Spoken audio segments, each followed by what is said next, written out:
سلااوان لەبێ بەڕێزان. ئەمڕۆ یەک ساڵ بەسەر خولی چوارەمی پەرلەمانی کوردستاندا تێدەپەڕێت. پەرلەمانێکی بێدەنگتر لە خولەکانی پێشووتر دەژوترێت هۆکارەکەی غیابی ئۆپۆزیسیۆنە لەم خولەدا. بەرهەمی یەک ساڵی خولی پەرلەمان چی بووە؟ ئەو قەیرانانەی ڕووی لە هەرێمی کوردستان کردووە پەرلەمان توانیوێتی ڕۆڵی خۆی ببینێت بۆ تێپەڕاندنیان؟ لە دیوی دووەمی هەواڵدا لەگەڵ میوانەکانم سالار مەحموود ئەندامی پەرلەمانی کوردستان لە فراکسیۆنی یەکێتی و هەروەها ئومێد حەمەعەلی ئەندامی پەرلەمانی کوردستان لە فراکسیۆنی گۆڕان و شوان ئەحمەد ئەندامی پەرلەمانی کوردستان لە فراکسیۆنی پارتی گفتوگۆی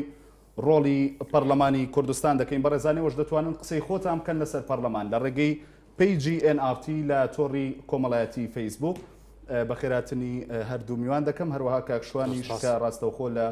ستۆدیۆکانمان لە شاری هەولێرەوە لەگەڵمانە ڕوخسەت لە ئێوە وەردەگرم. دەستمەلای کاکشوان. کاکشوان،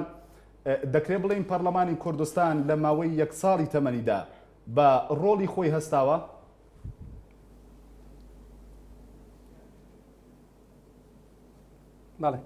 بەڵێ سپاس بۆ ئێوە، بۆ هەردوو لای بەڕێزم لە ستودیۆکە بەڕێزان دانیشتون. پەرلەمانی کوردستان ئەمە هەموو لایەک ڕوون و دیارە کە لە 21 هەڵبژارنی سەرتاسەری کرا بۆ پەرلەمان. ئەوە بوو ئێمە لە 6/11ەوە کە سوێند ماخوا لە پەرلەمانی کوردستان لەو ڕۆژەوە کە سوێند ماخوا تا 29/4 ئێمە هیچ دانیشتێک نەکرا لەبەر ئەو زروفەی کە لە ئارادا هەبوو بۆ ئەوی ئەو تەوافقەیەکەوە هەموو لایەنە سیاسیەکان هەموو لایەنەکانی براوی هەڵبژاردن کە داوایان کرد بێن لە پێکینانی کابینی هەشتم دەور ببینن. بۆیە تا تەوافقە تەواو کرا ئێمە نەماتوانین دانیشت بکەین. تەنها لە 6/11ەوە لە پارسال تا 29/4 ئێمە تەنها لە 29/4ەوە کە دانیشتین. بۆیە لەو ماوەی کە هاتە پێشمان لە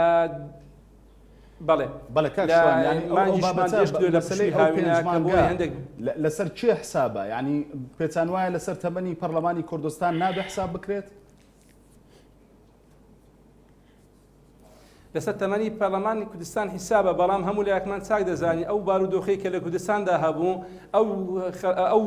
یەکریزی و تەبایەکە خەڵکی کوردستان دەیویست لایەنە سیاسەکان دانویست ئەوە بوو کە چاوەڕوانیە کرا کە تا ئیتفاقیش سیاسی لەلایەن لایەنە سیاسەکانی براوی هەڵبژاردن بکرێ بۆ ئەوەی بێن بشارەکە بکەن لە پێکینانی کابینی قسەکە ئەوەیە ئەگەر نەماوەی پەرلەمان توانی بەکار بکات هۆکارەکەی هەر خۆتان بوون لایەنە سیاسەکان بوون.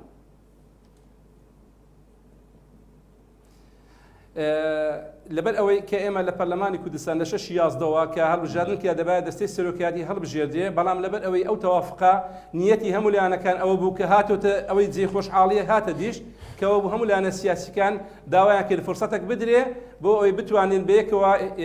دانیشتن بکرێت تا دەگەینە نەتیجەیەک هەمویان بێن بە پێی ئیستحقاقی انتخابات و خەباتی حیزبەکان بێن مشارەکە بکەن لە پێکینانی کابینەکەدا. ئەوەی جێدوی خۆشیە کە ئەوە بوو هەموو لایەنەکانیش کە هاتن کە تا دوێنێش بابێن لایەن هەبووە لە ئۆپۆزیسیۆن بووە، بەڵام ئەوڕۆ لە دەسەڵاتە بەشداری دەوری سەرەکی هەیە لە حکومڕانەتی ئەو وڵاتەدا. بۆیە ئەو تاخیربوونە ڕاستە پەرلەمان ئێمە تێدا ئەوە بینە، بەڵام هۆکارەکەی دەگەڕێتەوە بۆ ئەوەی قووەتێکی خۆشی هەبووە پەرلەمانتار هەموو پەرلەمان بەیەکرا کە ڕەزامەندیان دەربڕی کە دەرفەت بدرێ تا ئیتفاقی سیاسیە لە نێوان لایەنە براوەکانی هەڵبژاردن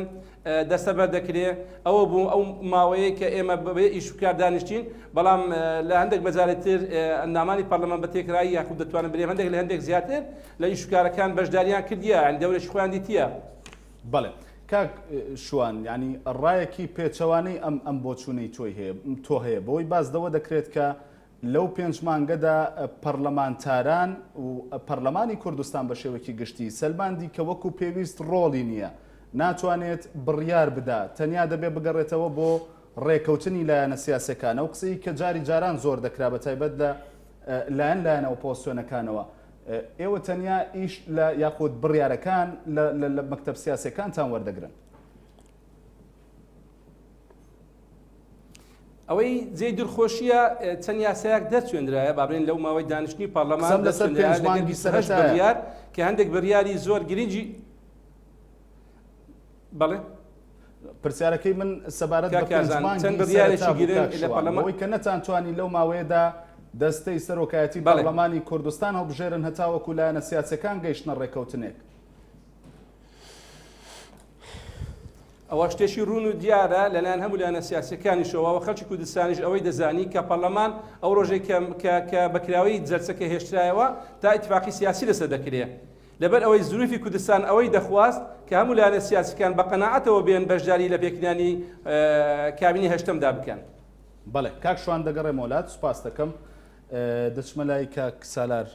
دووبارە بەخێر بێت کاک سالار سوپاس بۆ ئامادەبوونت. پەرلەمانی کوردستان لە تەمەنی یەک ساڵی خۆیدا توانیوێتی چی بکات وەکو ئەندامێکی پەرلەمانی کوردستان بۆ خۆتان لە ئەدای خۆتان ڕازی بوون لە ماوەی یەک ساڵدا؟ بەڵێ سەرەتا سڵاو بۆ هەردوو هاوکاری بەڕێزم سوپاس بۆ ئێوەش. ئەم پەرلەمانەی ئەمڕۆ بەرهەمی ئەو دۆخە سیاسی کوردستانە و پەرلەمانی ئێستا خولی چوارەم درێژکراوەی کەلتوری کاری پەرلەمانی ئێمەیە بە شتێک جیاوازیەوە. جیاوازیەکەی ئەوەیە ئەو هێزانەی کە لە خولی پێشوودا ئۆپۆزیسیۆن بوون ئێستا لە ناو حکومڕانی دوای ئەوەی کە ڕێکەوتنێک کراوە کە حکوومەتێکی یەکریزی نیشتیمانی دروست بێ و بێگومان پەرلەمانەکەش پەرلەمانێکی تەوافقیە. ئەو دۆخە سیاسیە وای کرد ئێمە چەند مانگێک وەکو کاکشوان ئاماژەی پێ کرد لە کارەکانمان دواب بکەوین، بەڵام پەرلەمانی کوردستان تا ئاستێک توانوێتی پەرلەمانتاران بە دوواداچوون بۆ هەندێک پرس بکەن. چەندین پرۆژە یاسا زیاد لە 64 پرۆژە یاسا کە خوێندنەوەی یەکەمی بۆ کراوە پێشکەش بکرێ، چەند بڕیار و یاسایەک دەرچوێنراوە، بەڵام بیرمان نەچێ لە نەماوەی ساڵی ڕابردوودا خەیرانی دارایی و ئابووری باڵی کێشاوە بەسەر دۆخی تەواوی سیاسی و کۆمەڵایەتی و ئەمنی و تەنانەت معنەوی خەڵکی کوردستانە لە بەرامبەریشدا هەڕەشەکانی داعش هەموو ئەمانە کاریگەریان لە کۆی فیگەرە سیاسیەکانی کوردستان هەبووە. پەرلەمانی کوردستانیش یەکێکە لەو دەستگا گرنگانەی کە بێکاریگەری نەبووە. سروشتیە پەرلەمان ئەبێ ئەکتیڤ بێ، ڕنگدانەوەی پێویستەکانی خەڵکی کوردستان بێ و کێشە سیاسیەکان بێتە ناو هۆڵی پەرلەمان و پەرلەمان لە وشەکەی لە ماناکەی خۆیەوە جێگەی گفتوگۆ و جەدەل و بەریەکەوتنە لەسەر بنەمایەکی قانونی. بۆیە ئەگەر لە من ئەپرسی تۆمۆحی تۆ بۆ ئەوەی لە ماوەی ئەم ساڵەدا ویستراوە شتی زیاتر بکرێ بەڵێ ویستراوە، بەڵام ئیمکان نەبووە بە حکمی کۆمەڵێک هۆکار. یەکێک لەو هۆکارانی کە باسم کرد لە دەرەوەی ئیرادی ئێمە نەبوونیانی ڕێگرەکان بەشێکیشی پەیوەندی بۆ هەبووە هێشتاکە ئێمە لەو ئەجواءە بە تەواوەتی دەرنەچوین کە لە 4 ساڵی ڕابردوودا ئەو هۆڵی پەرلەمانە لەبەر توندوتویژی و نەبوونی خوێندنەوەی مەدەنیانە و دیموکراسیانە و پەرلەمانتاریانە بۆ یەکتر ئێستاکە کە پێکەوەین هێشتاکە بەرگاوین بەو دۆخەی کە لە 4 ساڵی ڕابردوودا هەبووە. بەڵام خۆشبەختانە ئێستا هێزە سیاسیەکان و هەمومان گەشتونەتەوە قەناعەتەی ئەکرێ لە خاڵە هاوبەشەکانەوە ئێمە کار بکەین و لەوێەوە بتوانین خزمەتی خەڵک بکەین و بە تەجسیدکردنەوەی جیاوازیەکان بەڵام لەسەر بنەمای ڕێزگرتن لە یەکتری. من وەکو ئەندامی پەرلەمانی کوردستان کە لە خولی پێشوشدا ئەندام بووم، ئومێدم بەم سەرۆکایەتی پەرلەمانە هەیە لە ماوەکانی داهاتوودا بتوانین ئەو کەم و کوڕیانە کە هەبوون چارەسەر بکەین و ئەو یاسا گرنگانەی کە پێویستە دەربکرێ و ئەو یاسا بنچینەیانەی کە پێویستە بە چەسپاندنی سیستەمی سیاسیەوە هەیە لەسەر بنەما جەوهریەکەی کە پرۆژەی دەستورە پێکەوە کاری لەسەر بکەین و بەڵێنمان بە یەکتری داوە و هێزە سیاسیەکانمان بەڵێنیان بە یەکتری داوە کە ئێمە پێکەوە کار بکەین و پێکەوە بتوانین ئەم حکوومەتە یەکڕزیە نیشتیمانیە ئەم پەرلەمانە بە هاوبەشی بین بڕێوە کاری تێدا بکەین لە بەرچاوگرتنی بەرژەوەندی باڵای خەڵکی کوردستان. لەوە من گەشت بینم، بەڵام کە ئاو ڕدەیتەوە بۆ دواوە بەڵێ ئێمە کۆمەڵێک پرۆژە یاسا کۆمەڵێک بڕیار بوون بە یاسا و بڕیار، بەڵام وەکو پێویست کاری لەسەر ناکرێ. و لێەوە ئەمە مشکلەیەکی جەوهری ئێمە لە کوردستاندا ئەوەیە چۆن بتوانین ڕوبەڕووی ئەو کەلتورە بینەوە کە ئەو یاسایانەی دەردەچێندەوە خۆی جێبەجێ ناکرێت لە ئاستی جێبەجێکردن و لە ئاستی شۆڕبوونەوە بۆ ناو کۆمەلگا. ئەمە گرفتێکی گەورەی پەرلەمانە، گرفتێکی گەورەی پەرلەمانتارانە، گرفتێکی گەورەی کۆی سیستەمی سیاسیە لە کوردستان. بۆیە من ڕام وایە ئێستا کاتی ئەوە هاتووە پێکەوە پەرلەمانتاران، فراکسیۆنە جیاوازەکان، سەرۆکایەتی پەرلەمان، لیژنەکان بکەینە جەوهەری کۆبوونەوەی خۆمان بۆ تێگەیشتنە هاوبەشەکان و لەوێوە ئەجندایەکی هاوبەش بۆ کاری پەرلەماندا بنین. من پێم وایە تا ئێستاکە بە حکمەوەی ئەم ساڵە نیوەی بە فەراغی قانونی تێپەڕی، نیوەی بە یەکتر نەخوێندنەوە و ئێستا ساتە وەختێک دروست بووە کە ئێمە تێدەگەین ئێمە پێکەوە توان، چونکە تەرکیبەی پەرلەمان و فراکسیۆنەکان بەو جۆرەیە هیچ هێزێکی سیاسی یان دوو هێزی سیاسی بە تەنیا ناتوانن پرۆژەیەک بکەن بە بڕیار یان پرۆژێک بکەن بە یاسا و ئەو جملەیەش ڕاست نییە بڵێن پەرلەمانی کوردستان ئۆپۆزیسیۆنی تێدا نیە. ئەگەر یەک تاکە کەسیش یەک حزبی یەک فراکسیۆن خۆی وەکو ئۆپۆزیسیۆن عەرز بکات کە عەرزی کردو بە زوتنەوەی ئیسلامیە ئۆپۆسیۆن لە پەرلەمانی کوردستان هەیە و چەند کەسێک دەنگی بە کابینە نەداوە سەر غیابی ئۆپۆزیسیۆنێکی جددی یاخود کاریگەر من ڕام وایە ئۆپۆسیۆن بوون و نەبوون پەیوەندی بە نەوعیەت و بە بەرنامەوە هەیە بە عەدەدەوە نییە لەبەر ئەوە پێم وایە ئەو هەند چەندین پەرلەمانیشان پەرلەمانتاریشان دەنگیان نەداوە بە کابینەکەی حکوومەت ئەمەش خوێنەوەیەکی تر لە ڕووی قانونی هەڵەگرەکایە ئەمانە وەکو ئۆپۆسیۆنی ئەو حکوومەتە متمانەدان بە کابینەکە مامەڵەیان لەگەڵاکرێ یان دیوێکی تر بە شێوەیەکی گشتی ئەگەر ئێمە دەنگیشمان داوە بە حکوومەت ئەگەر فراکسیۆنەکانمان پشتیوانی سەرۆکایەتی پەرلەمان و حکوومەتیشی کرد بێ ناکاتە ئەوەی پەرلەمان جێگەی جەدەل و ململانێ و ڕخنە لێگرتن نەبێ بەڵام لە چوارچێوە قانونی و دیموکراسیەکەدا. کاکسەلار من دەگەڕێمەوە دواتر قسە لەسەر ئەو 5 مانگە دەکەین ینی کە زۆرێک لە پەرلەمانتاران پێیان وایە نابێت لە سەرتەمەنی پەرلەمان حساب بکرێەوە ئێوە وەکو فراکسیۆنێکێتی لەو ماوەیەدا لە سەرەتای یاخود لەو 5 مانگەدا ڕەنگە زۆرترین قسەتان هەبوو بێ و ڕای جیاوازتان هەبوو بێ پرسیاری دیکە دەکەم دەستە دەچمە لای کاک ئومێد دیسان سوپاس بۆ ئامادەبوونت کاک ئومێد لە ماوەی 4 ساڵی ڕابردوودا لە خولی سێهەمی پەرلەمانی کوردستاندا بزوتنەوەی گۆڕان وەکو هێزێکی ئۆپۆزیسیۆن چووە ناو پەرلەمانی کوردستان و واوێ ناکرا کە ئۆپۆزیسیۆن یاخود گۆڕان بەتایبەت کە چۆتە پەرلەمانی قەرەباڵغ کردووە و بەردەوام بە جۆرێک لە جۆرەکان شەڕ دەبینرا لە ناو پەرلەماندا بەڵام ئێستا کە دەوترێت پەرلەمانێکی بێدەنگ هەیە زۆرتر ئەم قسەیە یاخود لە کاتی کە ئەم قسەیە دەوترێت سەیری ئەندام پەرلەمانەکانی گۆڕان دەکرێت بڵێن ئێستا جیاواز لە خولی پێشووتر کار دەکا و بەرنامە و پلانتان جیاوازترە و لە پاڵەمەشدا دەمەوێت پێم بڵێ کە بۆ خۆ کۆندامێکی پەرلەمانی کوردستان ڕازید لە ئەدای خۆتان وەکو پەرلەمانتاران لە ماوەی 1 ساڵی تەمەنتانە؟ سپاس بۆیەوە طبعاً هەر پرسیارێک دەربارەی ڕازیبوون لە دیاردەیەک یا جاو دیاردەیە سیاسی یان کۆمەڵایەتی بێ پەرلەمانی کوردستان یان هەردام و دەستگایەکی حکوومەتی هەرێمی کوردستان بێ ڕێژەیە وەکو فکریش من بڕوان بەوە هەیە هەڵسەنگاندەکان بەردەوام بەبێ ڕێژەیی بەنشتی ڕەهانیە ئەوەی دەمەوێت بیڵێم سەرەتا ئەوەیە کە ئەو دۆخە تازە سیاسی لە هەرێمی کوردستان هاتە ئاراوە کۆمەڵێک گۆڕانکاری دروست کرد پێم خۆشە لە نقطەیەکەوە دەست پێ بکەم کە ئەویش هەر لە هاتنە ئارای دەموچاوی تازەی سیاسیە بۆ نمونە سەرۆکی پەرلەمان لێرە من نامەوێت ئاماژە بەوە بکەم کە گۆڕانکاری جەوهەری بریتێ لە گۆڕینی کەسەکان نەخێر لێرەوە دەمەوێت سەرنجی ئێوە و بینەرانی خۆشەویستیش بۆ ئەوە ڕابکێشم کە ئێمە شاهیدی یاخود کۆمەڵە خەڵکێکین کە لەسەر مێژوویەک ڕاوەستاوین ئێستا مێژوویەکە کە کۆمەڵێک کارکتەری سیاسی بووبوونە دەموچاوی سیاسی لە هەرێمی کوردستان دیارە ئەمە قسە نییە لەسەر ئەوەی کە ئەو دیوە خەبات و تێکۆشانەی هەر کارکتەرێکی سیاسی کردبێتی دەمەوێت لەوە ئاماژە بەوە بکەم کە ئەم جەوە تازە سیاسیە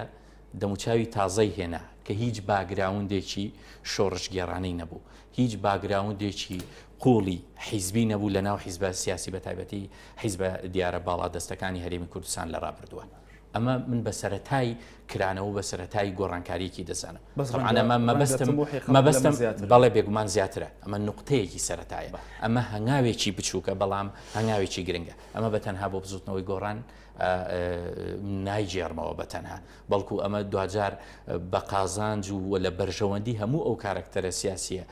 گەنج و تازانی ناو هێزە سیاسیەکانی تری کوردستانیش پارتی و یەکێتیش دەکەوێتەوە و بێگومان ئەم ڕاستیەوە ئەم دۆخە تازە سیاسیشمان بینیوە کە ڕنگدانەوەی هەبووە و کاریگەری هەبووە کە ئینسانی تازەی سیاسی و کارکتەری تازەی سیاسی بێنە گۆڕەپانە سیاسیەکەەوە پێم خۆشە ئاماژە بەوە بکەم کە ئەو دۆخە تازەیە تەنانەت لە ناو دانوستانەکان بۆ پێچێنانی حکوومەت و دروستکردنی پەرلەمانی کوردستان و هەڵبژاردننی سەرۆکایەتێکەیە کە بەشێک بوو لەو دانوسانانە و بەشێک بوو لەو ئیشکالیەتەی کە تووشی ئێمە بوو لە هەڵبژاردننی سەرۆکایەتیان لە نەتوانینی زوو بڕیاردان بۆ هەڵبژاردننی سەرۆکایەتی پەرلەمانی کوردستان کە ئاستەنجی بۆ دروستکردین و 5 مانگ لە کارەکان دوای خستین پەیوەندی بەوە هەبوو تەنان لە ناو خودی دانووسانەکانە بە ئەوەی کە من ئاگادارم قسە لەسەر ئەوە کراوە کە پەرلەمانی کوردستان دەبێ ئەو جارە پەرلەمانێکی کارا بێ و پەرلەمانە بێ کرانەوەیکی زیاتر و بەرفراوانتری بەڕووی ئازادیەکان و بەڕووی شەفافیەتە هەبێ. من ئاماژە بۆ دەکەم سەرەتایکی گرنگ کە لە دیموکراسی تا گرنگە. ئێمە ئەگەر قرارە دەمانەوێت سیستەمێکی دیموکراتی ڕاستەقینە پەرە پێ بدەین ئەوە یەک لە پایەکانی ئەو سیستەمە بریتێ لە شەفافیەت. ئەم شەفافیەتە بێگومان لە هەموو وڵاتانی دنیا لە هەموو وڵاتە دیموکراسیەکاندا دیموکراسی وەک پرۆسە گەشەی کردووە لێرش بە هەمان شێوە پرۆسە گەشە دەکات بۆیە هەنگاوێکی گرنگ لە خولی تازە مەسەلەی شەفاف بوون کرانەوەی پەرلەمانی کوردستان بوو بەڕووی خەڵک و بەڕووی میدیاکاندا لە گواستنەوەی دانیشتەکانی پەرلەمانی کوردستان بە شێوەی ڕاستە و خۆ و قەرارێکی تر یان جێبەجێکردنی بڕیارێکی تر بۆ بەشداری پێکردنی ڕاستە و خۆی خەڵک لە دانیشتەکانی پەرلەمان ئەمە ئەگەر ئەو ڕۆ خەڵک بە هەنگاوێکی یان بە هەنگاوێکی بچووکیشی بزانێ بەڵام هەنگاوێکی گرنگە بۆ کرانەوە بۆ بیناکردنی سیستەمێکی دیموکرات کە یەک لە پای هەربنچینەیەکانی شەفافیەتە. باشە بەوازەحی ئەوم دەست نەکەوت کە ئەگەر بەڕێژەیش بێت و تا چەند ڕازی لە ئەدای پەرلەمانی کوردستان لە ماوەی 1 ساڵی تەمەنیدا. هەڵبەت پەرلەمانی ئەم جارە پەرلەمانی پێکەوە کارکردن بوو و شێوازی کارکردنی پەرلەمانی ئەمجارەش لە ژێر کاریگەری ئەو دۆخە سیاسیە باوزاڵی هەرێمی کوردستاندایە و دەتوانم بڵێم پێکهاتەی حکوومەتی هەرێمی کوردستان دوجار ڕنگدانەوەی قوڵی لە ناو تەواوی پرۆسەی سیاسی لە هەموو دام و دەستگاکانی حکوومەتی هەرێمی کوردستان لە پەرلەمانی کوردستاندا بێگومان ڕنگدانەوەی ئەم دۆخە سیاسی تازەیە ئامادەی پەرلەمانی ئەم جارە کارزان یاخود حکوومەتی بنکە فراوان دەبێت کاریگەری هەبێت لەسەر بەدیوە ئیجابیەکەی کاریگەری هەبووە باز لە دیوە ئیجابیەکەی دەکەم کە زیاتر هاندەر بووە بۆ دروستکردنی دۆخێکی ئەو تۆی کە و ئێمەی پەرلەمانتار لە فراکسیۆنی جیاواز بتوانین لە زۆر حاڵەتا پێکەوە کار بکەین پرۆژەی هاوبەشمان هەبێ ئیمزای هاوبەشمان هەبێ پرۆژە یاسا هەبێ کە ئێمە هەمومان دەنجی لەسەر بدەین و نمونەشمان هەیە ئەگەر پێویست بکە ئاماژەی پێ دەکەین کە هەندێک لە پرۆژە یاساکان هەم ڕێکەوتنی لەسەر کراوە کە ئەمە بێگومان لە ڕابردوودا ئەو جۆرە ڕێکەوتنانە زۆر بە زەحمەت یان هەر نەبووە یان زۆر بە زەحمەت ئەگەر لە هەندێک حاڵەتی زۆر بەسیتە هاتبێتە ئاراوە بەڵام ئەم جارە ئاسانتر ڕێکەوتنەکان دەهێنرانە ئاراوە ئەو ڕێکەوتنانەش دەتوانم بڵێم ئەگەر کرا لەسەر هەندێک لە پرۆژە یاساکان قسە بکەین کە دوجار ئەو جۆرە تەوافقە لە بەرژەوەندی خەڵکی کوردستان ئەو بابەتانەش دەکەین سوپاس کاک ئومێد دەگەڕێمەوە لای کاکشوان چەند کۆمنتێکت بۆ دەخوێنمەوە لە تۆڕی کۆمەڵایەتی فەیسبوک بەڕێزان دیارەوەش دەتوانن پرسیاری خۆتان وەک کەر هاوڵاتێکی دیکە کە ئێستا کۆمنتیان نووسیوە بۆ ئێمە ئێوەش ڕای خۆتان بڵێن. کارزان خالی دەڵێت کوڕ ئەو کوڕەیە ببێتە ئەندامی پەرلەمانی کوردستان. شاد فاروق دەڵێت پەرلەمان بەس بۆ پارەکەیە جینا هەموو قەرارەکان سەرۆک حیزبەکان ئەیدەن بە شێوەیەکی گشتی ئەم تەسەورە زۆر زاڵە لەلایەن هاوڵاتیانەوە بمبورن یعنی بۆچی وایە یعنی ئەم تەسەورە هەیە کە ئەندام پەرلەمان تەنیا ئیشی پارە خواردنە و 4 ساڵ تەنیا خۆی دەوڵەمەندەکە بۆچی ئەم تەسەورە زاڵ بووە دیسانەوە داوای لێبوردن لەسەر جەم پەرلەمانتارەکەم بەڵام ئەمە ڕای هاوڵاتیانە پێتان وایە هۆکارەکەی خۆتانن نەتانتوانیوە وەکو پێویست کاریگەری دابنێن بۆ ئەوەی ببینرێ کە ئەرکی پەرلەمانتار گەورەترە لەوەی کە خەڵک تەسەوری دەکا یاخود دیسانەوە حیزب ڕۆڵی هەبووە لەوەی نەهێڵێت ڕۆڵی پەرلەمان و پەرلەمانتاران وەکو پێویست دیار بێت.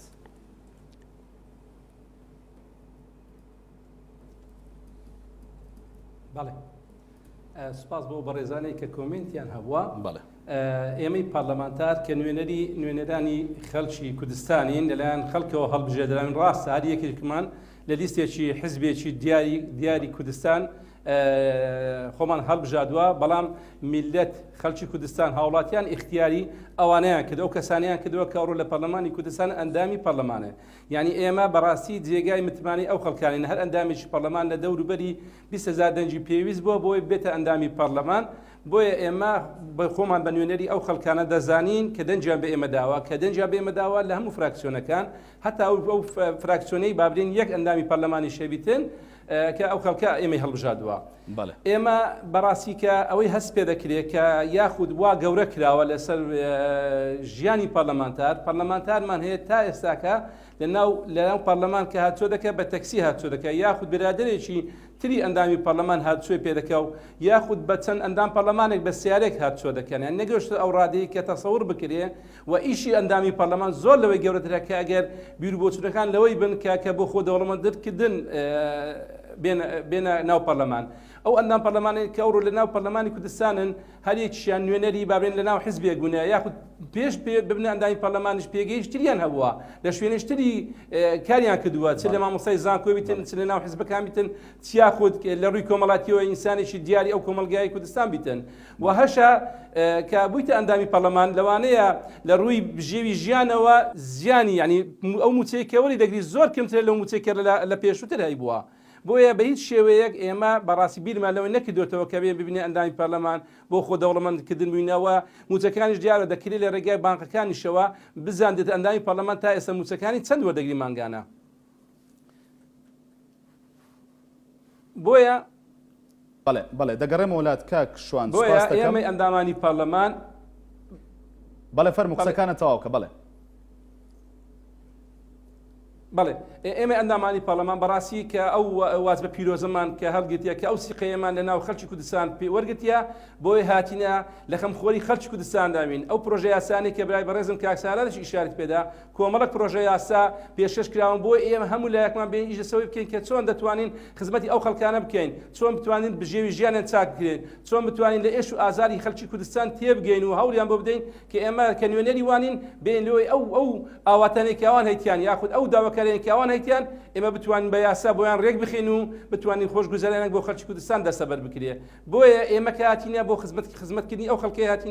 هاتینە خزمەت بکەین هاتینە لە ڕووی یاساوە یاسای وا دەربکەین کە لە بەرژەوەندی گشتی خەڵکی کوردستان دابێتن کە جێگای پەنجە بۆ درێژکردن بیت کە بەڵێ ئێمە توانیمە لە ماوەی ئەو 4 ساڵێک کە لە پەرلەماندا خزمەت دەکەین بتوانین جێ پەنجەمان دیار بیتن و بتوان خزمەتێکی چاک و بەرچاوی کۆمەڵانی خەڵکی کوردستان بکەین لە هەموو بوارەکانەوە لە هەموو ئەو وەزعانەی لە هەموو ئەو چین و توێژانێک کە لە هەرێمی کوردستاندا هەنا بتوانن کە کۆمەڵێک شتیان هەیە کە پێشکەشکراویان داواکاریان هەیە ئێمە بتوانین لە خزمەتیان دابین و بتوانین بە یاسا ئیش و کارەکانیان بۆ ڕێک بخەین. باشە کاک شوان دیارە ئەمە پرسیاری خەڵکە و ڕەنگە خۆتان لە هەر کەس باشتر بتوانن ینی ئەو وەڵامە بدەنەوەوانێ بەڵام دەپرسم ئەوەی کە تۆ دەڵێ هیوا دەخوازیین یاخود ئێمە بۆ ئەرکێکی لەو جۆرە ڕاستپێردراوین لە 4 ساڵەکە ساڵێکیتان بەڕێ کرد توانیوتانە لەم ساڵەدا ئەو ئەرکەی خۆتان بەجێ بگەێنن وەکو پێویست؟ ئێمە لەدەست ئێمە دانە بۆ ئەندامانی پەرلەمان ینی کەمتر خەمیەکمان هەبیتن بڵێن ئێمە بێن دابنیشین و شکارەکان بکەین لەبەر ئەوەی ئەو تەوافقە سیاسی کە پێویست بوو بکرێ ماوەیەکی ویست تا گەیشتن بە قەنەعاتەوە لایەنە سیاسەکە هاتن ئیتفاقیان لەسەر ئەوەی کرد ئەوە بوو ئێمە دانیشتین لەو دانیشتێکی ئێمە کردمان ماوەیەکی کوتی بەسەدا چوو پشووی هاوینە هات بەڵام ئەمە بە ئەرچی سەرشانی خۆمان زانین چەند پرۆژە یاسایەکمان لە بەردازا بوو بۆ نمونە پرۆژە یاسای ژمارە 4 کۆمیسیۆنی باڵای هەڵبژاردن و ریفراندۆم میزانی ئەحزاب ئەوانەمان لەو ماوەی کە مانگێکمان درێژ کردەوە توانیمان دەرکەین لەگەڵ کۆمەڵک بڕیار کە پەیوەنددارن بە باشکردنی بارگوزەرانی هێزی پێشمەرگەی کوردستان. بەڵێ بۆیە ئێمە کەمتر خەممان نەکردی لەوەی کە ئەمە هەموو جوێدەکمان سەرف کردیەوە بۆی تعویزی ئەو ماوەی بکەین کە پەرلەمان دانیشتنی نەکردووە و ئێستاش هەموو جوهدێک سەرف دەکەین بۆی بتوانین لەو ماوەی داهاتوشدا کە پەرلەمان لە ئیشکاردایە بتوانین کۆمەڵک پرۆژە یاسا لە بەدەستماندا هەیە بتوانین دەریان بچوێنین. بەڵێ سوپاس دەکەم کاک شوان دەگەڕێمە وڵات کاک سالار دێمە لای جەنابەت من پرسیار دەکەم سەبارەت بۆ 5 مانگە بەڵام لە کاتی خوێندنەوەی ئەو کۆمنتانە و ئەو پرسیاری کە ئاراستی کاک شوانم کرد هەستم کرد جۆرێک لە بێتاقەتیت بۆ دروست بوو بەڵام بۆچی یانی ئەم تەسەورە لای خەڵک دروست بوو کە پێی وایە بوون بە ئەندامی پەرلەمان تەنیا خۆ دەوڵەمەندکردنە و تەنیا پارە خواردنە، تەنیا ڕەنگە خۆتان بتوانن ئەم وەڵامە باش بدەنەوەنێ. وەڵامیەوە هیوادارم کەناڵەکانی ڕاگەاندن بە دوواداچوونێکی جددی بۆ ژیانی پەرلەمانتاران و مەلەفەکانی وەرگرتنی موچە و دابینکردنی پێداویستی پەرلەمانتاران بکەن لە پەرلەمانی کوردستان و من ڕام وایە کەناڵەکانی ڕاگەاندن لە مەسەلەیە قەبەکردنی ئەم مەسەلەیان زیاد لە حەجمی خۆی گەورە کردووە و ڕاستیەکەی ئەتوانم بڵم جۆرێکی ترە، ئەتوانم بڵم بەشێکی زۆری پەرلەمانتاران پێش ژیانی پەرلەمانتاریان لەوانەیە گوزەرانیان باشتر بێت تا دوای ئەوەی بوون بە ئەندامی پەرلەمان. بەشی زۆریان هەریش نەبێ مامۆستای زانکۆ بوون، پزیشک بوون، جۆرێک لە ژیانی تریان هەبووە کە لەوانەیە لە ئێستای ژیانی دارایی و ژیانی تایبەتی پەرلەمانتاریش باشتر بن. من ناچمە سەر ئەم تەفاسیلە. خەڵکی کوردستان حەقی خۆیەتی گلەی هەبێ، بێموچەیە، بێبوجەیە، ئەرکی ئێمە گوزەرانیان باش بکەین، ئەرکی ئێمە وەکو ئەوان بژین، ئەرکی ئێمە لەگەڵیان بین. من تەجاوزی ئەوم دەست بکەوێت بۆچی ئەم تەسەورە دروست ئەبێت، یعنی خەتاکە لە ئەستۆی کێیە؟ ئەوە پەرلەمانی کوردستانە لە دوای 4 خول نەیتوانیوە نیشانی خەڵک بدات کە ئەرکەکەی زۆر گەورەتر و قورسترە لەوەی کە لە لای خەڵک تەسەور کراوە، یاخود حیزب ڕۆڵی هەبووە لە بچووکردنەوەی ڕۆڵی پەرلەمان و پەرلەمانتاراندا؟ تا ئێستا لە کوردستاندا کەلتوری کاری پەرلەمانی نییە و پێگەی قانونی پەرلەمانتار لە ژیانی سیاسی ئێمەشماوە خۆشمانە ڕنگدانەوەی نەبووە، تەنانەت لە ناو حزبە سیاسیەکانیشمانە ئەمە ڕنگدانەوەی نەبووە. بۆی ئەگەر بەراورد بکەیت بە پەرلەماناتی دنیا ئەو خەڵکانەی ئەچنە پەرلەمان خەڵکە هەرە بڕیار بەردەستەکانی ناو پرۆسی سیاسین و خەڵکە هەرە کاریگەرەکانی ناو حزبەکانن. من ناڵم ئەوانە ئێستا لە پەرلەمان خەڵکی ناکاریگەرن یا کاریگەریان لە ناو حزبەکانی خۆیان نەبووە، بەڵام بەپێی کەلتوری دیموکراسی و خەباتی پەرلەمانی ئەو بلۆکەیە کە ئەبێتە بلۆکی بڕیاردەر سەرۆک حزبەکەی لە سەرۆک حکوومەت و هەیئەتەکەی لە پەرلەمان و حکوومەتە، ئەوەشی لە ئۆپۆزیسیۆنە سەرۆکی حزبەکە و بڕیاردەری حزبەکە لە بلۆک ئۆپۆزیسیۆن ناو پەرلەمان و لە هەمان کاتیشدا هەندێک جار خەڵک بڕوا ینی پەرلەماناتی دنیا بینێ بلۆ حزبەکان لە ناو پەرلەمانەکانن، بارگای حزبەکان لە ڕێگەی فراکسیۆنەکانەوە ناو حزبەکان بۆ نمونەتەوە پڕۆی سەردانی حزبی سۆسیال دیموکراتی سویدی بکەیت چی لەکوێی بینی لە ناو پەرلەمانی سوید دەیبینی. بۆیە ئەم تێڕوانینە ئەبێ ئێمە هەم ڕاگەیاندن هەم حزبە سیاسیەکان هەم ڕێکخراوەکانی کۆمەڵگەی مەدەنی کارجدی لەسەرکە. من ئەمەوێت لەسەر ئەم بابەتە مەسلەیەکی جەوهەری بوو ژێنین بەڕاستی ئەوەی پەیوەندی بەکاری ئێمە هەیە لە ماوەی ساڵی ڕابردوودا. ئەگەر 3 ساڵی داهاتووشمان وەکو ئەم ساڵ بێ بێگومان ئێمە سەمەرێکی گەورە ناچنینەوە. بۆ چونکە تا ئێستاکە بەپێی تمۆحی هیچێکێ لە پەرلەمانتاران کە لە هەموو فراکسیۆنە جیاوازەکان بە جۆرێک لە جۆرەکان گلەیان لە ئەدای پەرلەمان لە سەرۆکایەتی لە فراکسیۆنەکان لە خودی لیژنەکان هەیە. تا ئێستا لای ئێمە کارەکان نەکەوتونەتە سەرسکەی خۆی. ئەو قەیرانش کە سەراپای کوردستان و عێراق و ئەو دۆخە ئەمنی و پەلامارە تیرۆریسیانەی هەموو ناوچەکەی گوتوتەوە کاریگەری لەسەر ئێمەشداناوە، بەڵام وە نەبێ پەرلەمانی کوردستان هیچی نەکردی بێ و پەرلەمانتاران کاریان نەکرد بێ. ئەرکی ئێمە لێرەدا سەناکردنی سەرۆکایەتی پەرلەمان یا فراکسیۆنەکانی خۆمان نییە، ئەوەندەی تەقیمە بکەین. بۆ نمونە لای من ئەو یاسانەی دەرمان چواندون چەندی جێبەجێ بوون. حکمەتی دەرکردنی یاسا لە ساڵەدا ژمارە و پرۆژە یاسایانی کە دەرچوون یاخود خوێندنەوەیان بۆ کراوە تاوەکو ئێستا چەندێکە ژمارەکەیان؟ چەند بڕیارێک و چەند یاسایەکە لە پەنجەکانی دەست تێپەڕناکە. وەکوتم کەلتوری جێبەجێنەبوونی یاساکان لە کوردستاندا ئەگەڕێتەوە بۆ ڕابردوو و ئێستش ئەم خولەی پەرلەمانیش پێوەی گیرۆدەیە. ئەمە ئۆباڵەکەی لە ئەستۆی سەرۆکی پەرلەمانی کوردستان نییە کە لە گۆڕانە یان سکرتێری پەرلەمان یا سەرۆکاتی، ئەمە کەلتورێکە و ئێمە ئەبێکاری ڕقابیمان زیاتر بەهێز بکەین بۆ ئەوەی ئەو یاسانی دەرێچوێنین وەکو خۆی جێبەجێ بن. بۆ نمونە ئێمە یاسای بودجەی ئەحزابمان پەسەند کردووە، ماوەیەکی زۆری خایان لە پەرلەمانی کوردستان. ڕاستە وەکو جەوهەر زۆر گرنگە حزبەکانی کوردستان لە بودجەی گشتی بە پێی یاسا تەسەڕف بە ئەموالی عامەوە بکەن، بەڵام لە ئێستادا ئێمە کاتێکی زۆرمان خەرج کرد لە بواری جێبەجێکردندا دەگەڕێتەوە جێبەجێکردنەکەی بۆ ئەو کاتێک کە بودجە دێت و کەو کاتەی دۆخی ئابووری چارەسەر بێت. کەواتە ئێمە کارەکەمان کردووە، بەڵام ڕنگدانەوەی لە ناو کۆمەلگادا وەکو پێویست نەبووە. درێژکردنەوەی یاسای سەرۆکایەتی هەرێم و هەموارکردنەوەی کە پەیوەندی بە ئەوەی کە سەرۆک و جێگری سەرۆکی حکوومەت سوێندی یاسایی بخۆن پێکەوە یان بەتەنیا ئەمە سپێردرا بە خولی داهاتووی پەرلەمانی کوردستانواتە کابینەی نوێمی پەرلەمانی کوردستان. ئەمە کارێک کراوە بەشێکە لە سڕینەوەی دیاردەکانی دوو ئیدارەی، بەڵام ئێستا ئەمە بۆ ئێستا ڕنگدانەوەی نییە بۆ 4 ساڵی داهاتوو ڕنگدانەوەیە بێ یاسای تیرۆر یاسای خۆپیشاندان ماوەیەکی زۆر بە یاسای خۆپیشاندانەوە خەریک بووین لە خولی پێشوشات جەدەلێکی گەورەی هەبوو و سەرتۆپی کاری کەناڵەکانی ڕاگەاندن بوو بەڵام هەڵپەسێراوە بە حکمی ئەوەی سەرۆکی هەرێم گەڕاندوێتەوە پێی وایە بە پێی ئەم بارودۆخە ناکرێت کار بەم یاسا نوێیە بکرێ ئەمەش جارێکی تر وەکو پرەنسیب وەکو مەبدە کارمان لەسەر کردووە ئیشێکی باش بووە بەڵام کارپێنەکردنی لە ڕۆڵی پەرلەمانی داوە لە لاوازی پەرلەمان دەرئەخا لەوەی کە ماوەیەکی زۆر بەم یاسایەوە خۆی سەرخاڵکردنی کوتوانی کار بکات مەسەلەی یاسای کۆمسیۆنی هەڵبژاردن تۆڕی کۆمەڵایەتی فەیسبوک تانیا کفری دەڵێ لەم خولەی پەرلەماندا هیچ ئومێدێک بەدی ناکرێت من پرسیارێکە ڕاستی هەرسێ پەرلەمانتارەکە دەکەم لە ماوەی ئەم یەک ساڵەدا چیان کردو بۆچی نەیانتوانی لەسەر ئەم قەیرانانی کوردستان هەڵوێستیان هەبێت تۆ باس لەوە کرد کە ڕەنگە قەیرانەکان بۆ خۆی بەشێک بوو بێت لەوەی نەیتوانی بێت پەرلەمان وەکو پێویست دەوری خۆی ببینێ بەڵام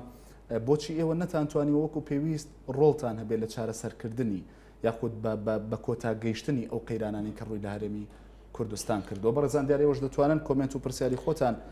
دیسانەوە لە ڕێگەی پیجی NRT لە تۆڕی کۆمەڵایەتی فەیسبوک بنێرن فەرموو. بەڵێ قەیرانەکان بەشێکی لە دەرەوەی ئیرادەی ئێمە بووە بۆ نمونە بە دەلیلی ئەوەی ئەم ساڵ دوای 10 ساڵە بێتە یەکەم ساڵ کە بودجەی گشتی ساڵانە لە پەرلەمانی کوردستاندا مناقەشە ناکرێت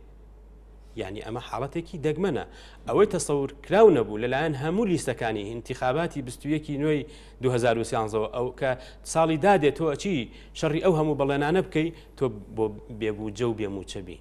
بۆیە تەسەوراتەکان بە جۆرێکی تر بارودۆخەکە هێنایە پێش لەبەر ئەوە دەبینین لە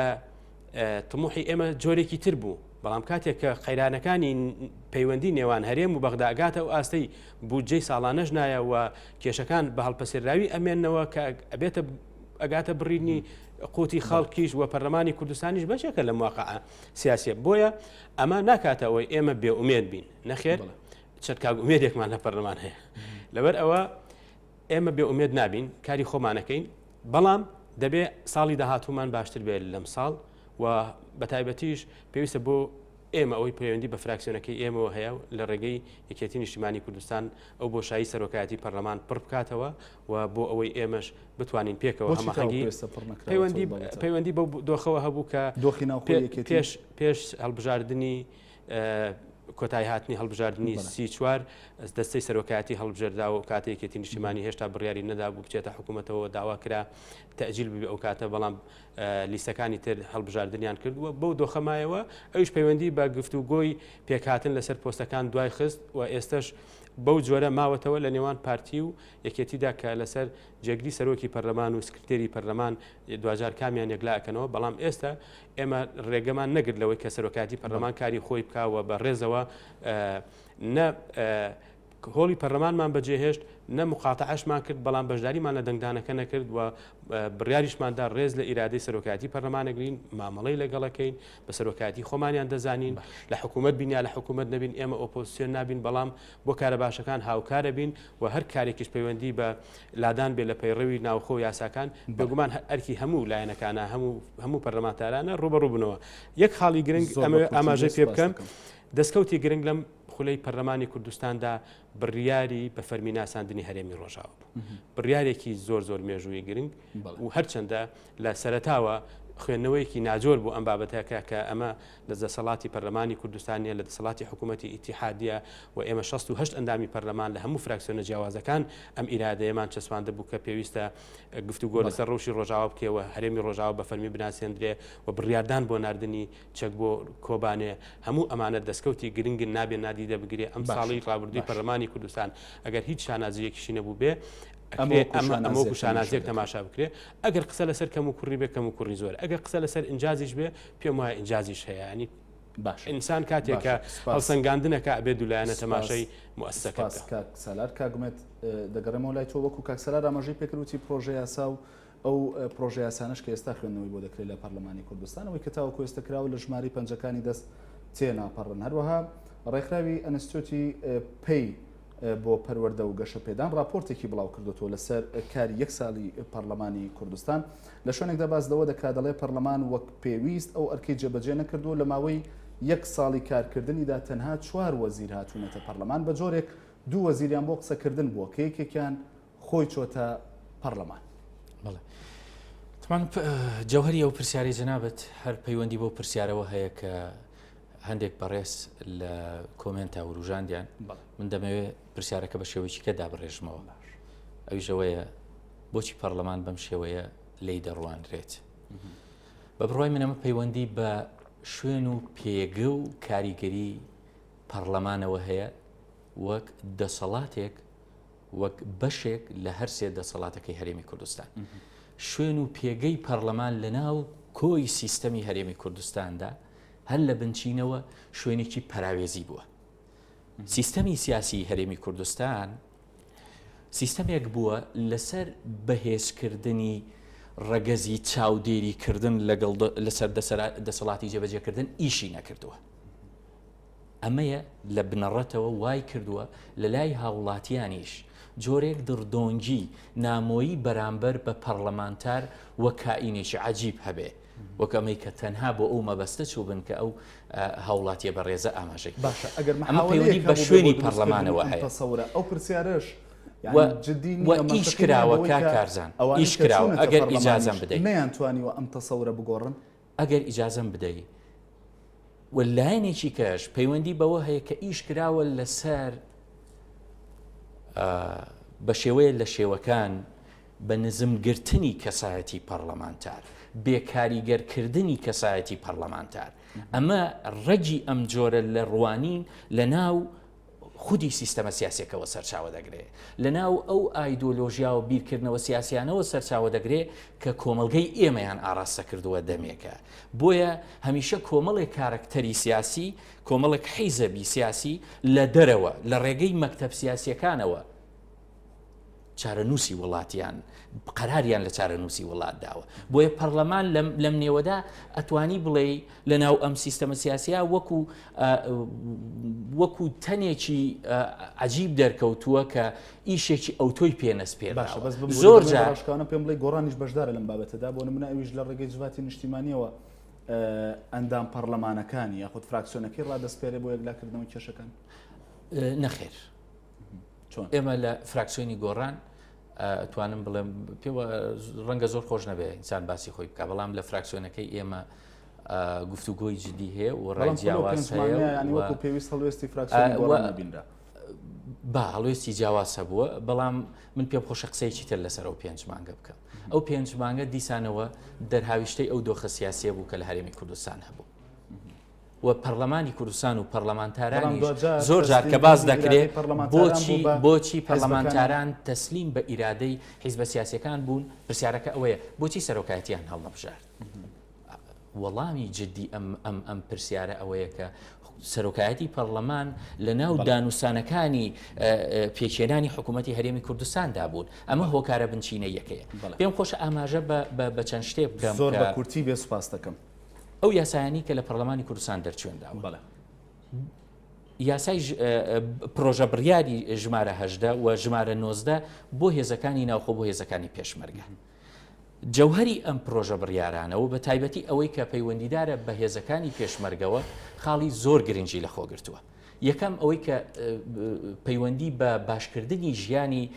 پێشمەرگەوە هەیە لە ڕووی ئابوووریەوە لە ڕووی موچەوە ئەوەی کە پەیوەندی بە ڕێخستنەوەی هێزەکانی پێشمەرگە و یەخستنی هێزەکانی پێشمەرگەوە هەیە کە ئەم لەمەدا دەتوانم بڵێم سەرمەشقیەکی گەورە نوێنراوە لە پەرلەمانی کوردستانەوە بەڵام بۆ هەر بۆ وەڵامی ئەو پێشمەرگەیە بڵێ ئەوەی کە ڕەهەندی ئابووری هەیە ئەوەی کە پەیوەندی بە پارە و موچەوە هەیە لە ناو ئەم پرۆژە بڕیارەوە پرۆژە بڕیارەدا سپێراوە بەچی بەو کاتەی کە دۆخە قەیرا ناویە ئابوووریەکە هەرێمی کوردستان بەرەو چارەسەری دەڕوا و کاریگەری ئەم جۆرە بڕیار و جۆرە یاسایانەی کە لە ماوەی پەرلەمانی کوردستان دەرچێنراوە بێگومان لە ئایندەی نزیک لەگەڵ چارەسەربوونی قەیرانەکە دەردەکەوێت. سپاس بۆ ئومێد حەماعەلی ئەندامی پەرلەمانی کوردستان لە فراکسیۆنی گۆڕان هەروەها سالار مەحموود ئەندامی پەرلەمانی کوردستان لە فراکسیۆنی یەکێتی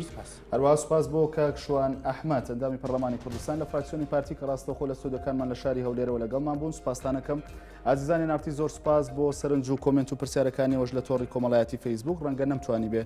وەکو پێویست هەمووی بخوێنمەوە بەهۆی کەمی ماوەکەوە تا بەرنامەیەکی دیکە هەر شاد بن دەستان خۆش بێت.